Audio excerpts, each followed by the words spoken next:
Hello, everyone, and welcome again to another Teacher Joseph podcast. Today, we're going to look at warm-ups.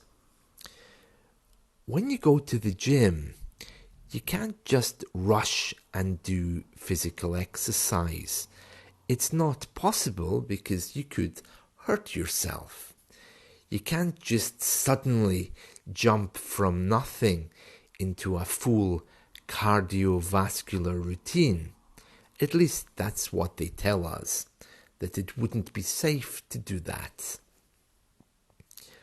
When it comes to learning English, the problem we have is that many people mistake warm-ups for a good English lesson.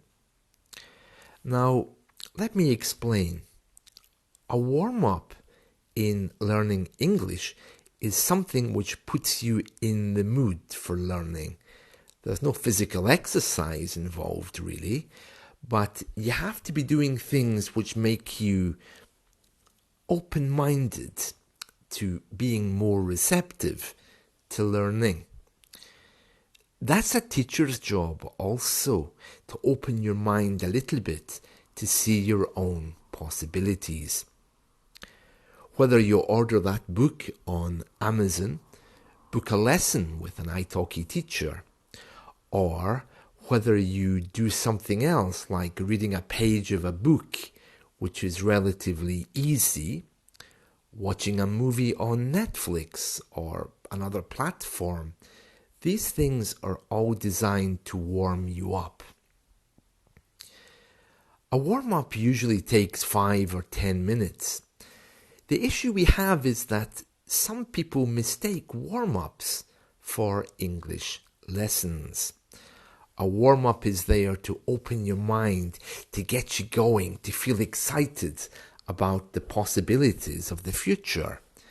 But in reality, many people think, oh, I read my book today, that's my English lesson. Or they might think, oh, I watched that movie, there were no new words, that's great, that's fantastic. These kind of warm-ups, if you're mistaking them for English lessons, could be a little bit dangerous, especially if you're working towards a deadline.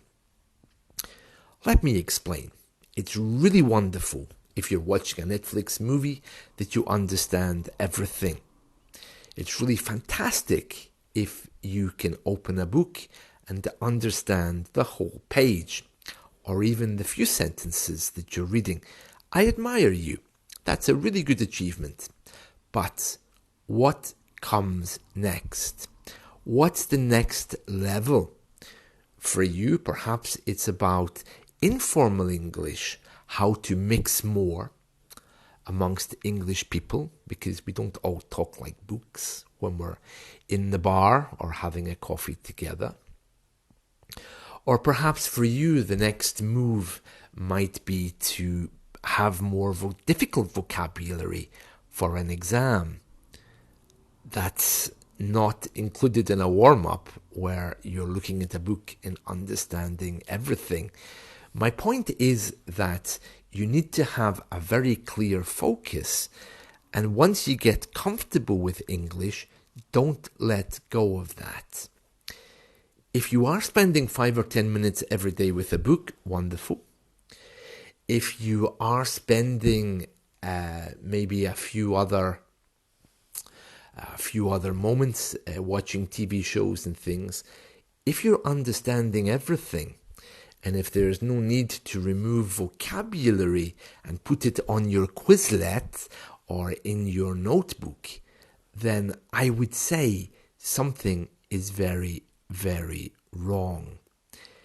You're doing all the warm-ups, but you're not taking the exercise.